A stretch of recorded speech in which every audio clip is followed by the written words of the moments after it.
Hello, classic rock fans. I am reporting just a couple of days after seeing Hank Azaria and the Easy Street Band at Summerfest just this past weekend. Hank Azaria and the Easy Street Band is a Bruce Springsteen tribute band that played at Summerfest here in Milwaukee this past Saturday. They had a late afternoon slot and they played for about an hour. This was one of the shows I absolutely most wanted to see at Summerfest because I am a huge Bruce Springsteen fan. And as you can tell by the DVD collection behind me, I'm also a big Hank Azaria fan because Hank Azaria is one of the principal voice actors for The Simpsons, one of the greatest television shows of all time. You can tell, like I said, big fan. I have all 10 seasons right here. I wish that show had made it a little bit longer than 10 seasons because it was just so good through all of this, but I understand them wanting to end it while things were still strong. So I'll just be happy with those 10 seasons. And those are the only ones I'm aware of, at least. Well, all kidding aside, yes, I'm a big Simpsons fan. I'm a big Hank Azaria fan. I'm a big Bruce Springsteen fan.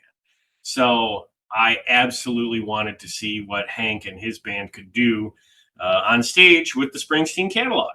Before I get into the show, I'd also like to say that I'm a big proponent of well-intentioned and well-executed tribute acts. Subscribers to this channel might recall that I've interviewed Corey Spector of Margaritas in Paradise and Mark Larson of Free Fallin', the Tom Petty tribute band. And the reason I like interviewing guys like that is because I think tribute acts are actually really important for music fans because they present live experiences of the music we love in situations where the original artist might not be available. For instance, there's no circumstance in which Bruce Springsteen of 2026 is ever going to play on a free stage at Summerfest.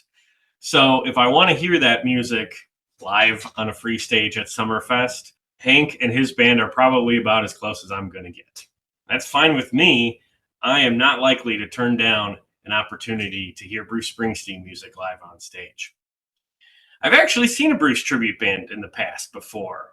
All the way back in 2014, me and a buddy went to go see Bruce in the USA at Festa Italiana here in Milwaukee, which was also held on the Summerfest grounds. The lead singer dressed up like Bruce. The other guys in his band dressed up like members of the E Street Band. And I think that was their whole hook. They were trying to recreate the iconic visuals of the E Street Band. Hank Azaria did not take that approach. Instead, he relied on his vocals, specifically his Bruce Springsteen impression. And given that Hank is one of the great voice actors in TV history who's known for his impressions, it's not that big of a stretch to think that he would have a good Bruce impression. And I can say that he does. At least I think he does. And that might be easier said than done because, to be honest, I can't think of that many people who do Bruce impressions at all. Years ago, I interviewed Gary Kroeger from Saturday Night Live, and I talked to him about doing a Springsteen impression when he was on the show, and that was great. But he wasn't singing like a whole concert. He was doing a comedy sketch. We are the world. We are. Thank you for that, because no one had done Bruce Springsteen up to that point. There weren't Springsteen imitators, and Bruce Springsteen himself was not doing television at that time. And from what I can tell, Springsteen never appeared on The Simpsons, either played by himself or Hank doing an impression of him. So this whole Springsteen tribute act kind of comes as a surprise in the sense that Hank Azaria wasn't really known for doing a Bruce Springsteen impression before this band got started. Now, during the show, Hank talked about how the band got started, and I thought that was pretty interesting. I guess he celebrated his 60th birthday a couple of years ago, and his big surprise at that party was that he told all of his guests that he had booked a Bruce Springsteen tribute act for the event. And once the party got going, his band came out on stage, and then at the last second, he ran out on stage as well and surprised his whole party of friends and family with him being the lead singer of this Springsteen tribute band. And it went over really well. He had a great time doing it, and he has turned it into a touring entity. So this was their first performance in Milwaukee. In fact, I think this is like the first time Hank Azaria was ever even in Milwaukee. So I hope he enjoyed himself while he was here. There was a big crowd that turned out to see him. By the time that show was done, the Uline warehouse stage area was totally full. And that's not easily done at 5, 6 o'clock in the afternoon on a Saturday. He wasn't the headliner. He wasn't even the opener for the headliner. He was third on the bill for the Uline that night. One of my notes about this show is that he really shouldn't have been. He should have been bumped up at least one spot. So let's talk about why that was. The set list opened up with Badlands. Excellent. That is such a strong track in Bruce's discography. It is a great way to get everybody up on their feet immediately, and the crowd definitely got engaged. Unfortunately, because this show started at about 5:30, the crowd did all get up right when he started playing Badlands. But before the song was over, most people had sat back down. And that's just a harsh reality of Summerfest during daylight hours. After Badlands, he introduced himself and the band. He talked about how he developed his Bruce Springsteen impression. He talked about how his Springsteen impression and his impression of a young Al Pacino sort of combined to make his voice for Moe on The Simpsons, and that was pretty funny. Fun fact for you, Milwaukee. You take young Al Pacino on one end there, and Bruce Springsteen on the other end. Right in the middle there is Moe the bartender. And after those couple of minutes talking to the crowd, he played Glory Days, which is another fan favorite and a great way to get the crowd back up on their feet. But again, because it was 5:30, not a whole lot of people did stand up right away. Most of the large audience, I should say, remained seated for the majority of the concert. After Glory Days, he did Prove It All Night, and this should give you an idea of the era of Bruce that Hank and the band are pulling from. His presentation of Bruce's catalog is pretty much limited to classic Springsteen, late 70s to the early 80s. Darkness on the Edge of Town to Born in the USA. From there, he went on to Dancing in the Dark, and he told the famous story about how Bruce was under pressure to write a hit for the Born in the USA record, and how he channeled that frustration of having writer's block and feeling that pressure to write a commercial hit, and how he channeled that into a song that would become said commercial hit, and how that story in and of itself is sort of classic Bruce and part of the legend of Bruce Springsteen. I thought that was a good way to introduce the song, and he did a fun version of that. Unfortunately, because of how Summerfest's stages are set up, he was not able to bring anyone on stage to dance with him in the way that Bruce did in the Dancing in the Dark music video. But there was someone out in the crowd who he pointed to, and he's like, okay, you dance there and I'll dance here. And that was charming. So it was like, all right, A for effort. After that was The Promised Land, Candy's Room, and Out in the Street, which, again, is just this run of classic Bruce music that every E Street fan knows and loves. These aren't necessarily big radio songs from back in the day, but believe it or not, Bruce didn't have a whole lot of radio hits until Born in the USA. These are just the songs that the longtime fans want to hear at every show. After that, he gave the crowd a choice for the song he was going to play next. He offered Hungry Heart or Growing Up or an electric version of Atlantic City with some big guitar solos on it. And the majority of the crowd voted for that third one. So we got an electric version of Atlantic City, which featured some excellent guitar work from his band at the end of the song. One of those guitarists, as it turns out, was celebrating his 40th birthday that day, so that was really cool. But I think that song was the highlight of the set. The crowd was really into that one. And I think people liked that we got a say in what song he picked. And for what it was worth, I absolutely wanted to hear that electric version of Atlantic City, so I was happy with the pick as well. And then after that was Born to Run, which made me realize that, oh my gosh, this show is just about to be over. Because if you're a Bruce Springsteen tribute show, you're not playing Born to Run until close to the end of the set list. And that song got people back up on their feet. Again, because of the time of day, most people had been seated for this show, but once he started with Born to Run, everybody got back up for that. That is a song that any Bruce fan is going to stand up for, because it's arguably his signature song. And I also think people realize that it was almost at the end of the show. The last song of the night was Rosalita Come Out Tonight, which is the absolute correct song to end the set with. That's a fan favorite.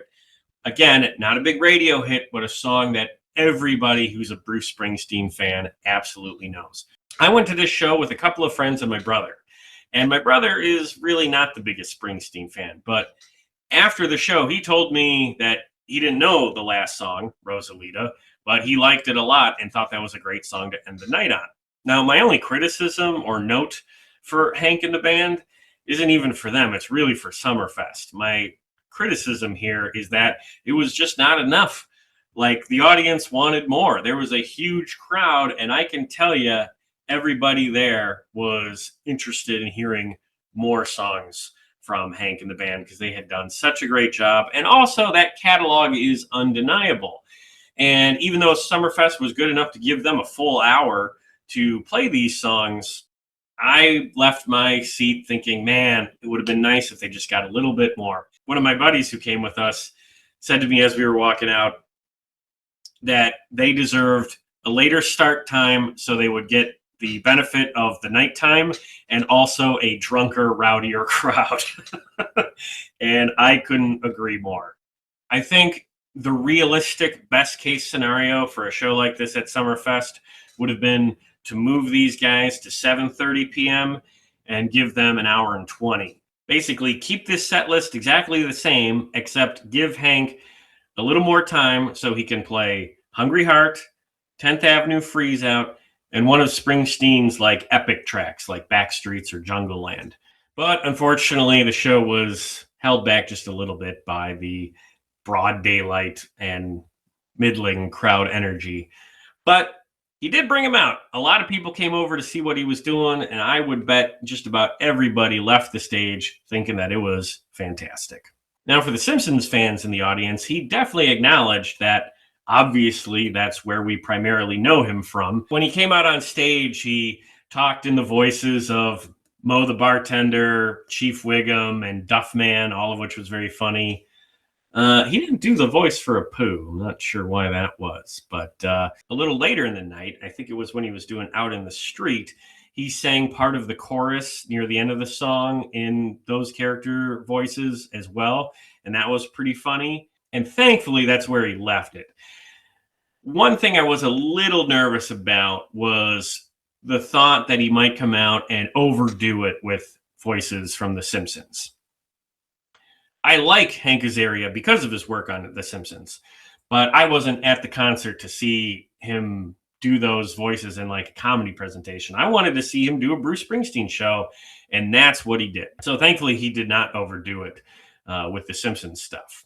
To his credit, he got that balance exactly correct. So to wrap up, I would say this is absolutely one of the better tribute acts I've seen in all my years going to classic rock concerts. You know, there's a few that I'm particularly fond of. I've talked about them before. Rumors of Fleetwood Mac, my buddy Corey Spector and Marguerite in Paradise, Mark Larson with Free Fallin'. So if you want to see Bruce Springsteen music, but not pay Bruce Springsteen ticket prices, I highly recommend you go see them if they come to your town, especially because they'll be playing presumably venues that are a little more accessible than Springsteen ever would. If Springsteen comes to town, guess what? It's going to be in the basketball arena or the football stadium, and you're likely going to be miles away in the cheap seats and paying a lot of money just for that. If Hank Azaria and the Easy Street Band comes to town, you should be able to catch them at a theater venue or maybe a county fair or somewhere that if you get there early enough, you might be able to get up really close like I did. I was fourth row for this show, had a great view. and you're most likely not going to pay very much for the experience. And that's the whole appeal of seeing these tribute bands. If you want to see that music performed live on stage, you just got to find a tribute act that does the job well. And Hank's voice is the secret sauce here. They're not going to look like the E Street Band. They don't go for that angle, but Hank's vocals are a great approximation of classic Bruce, and he's also an entertainer, so he's good at telling some funny stories, doing those Simpsons voices, but not overdoing it with that, and that makes for an entertaining night out. So as long as you have clear expectations on what you're going to see, I think you will have an absolutely fun time seeing Hank Azaria and the Easy Street Band. But that's all I got for now. Thank you for watching this video. Please check out some of the other concert reviews I've done recently at Summerfest here in Milwaukee. And if you're a classic rock fan, I can guarantee that I've reviewed a concert from a different artist or band that you're a fan of. So please check out my other concert reviews. And if you are that fan of classic rock, please also take a look at the podcast I do. It's all about classic rock. We've had a lot of fantastic guests on this year, and we have a lot more fun stuff coming up soon, so stay tuned. And of course, if you've seen Hank Azaria and the Easy Street Band, please tell me what you thought about that show in the comments below. But with that, I will just say thanks for watching. Go see Hank Azaria if you can, and keep rocking.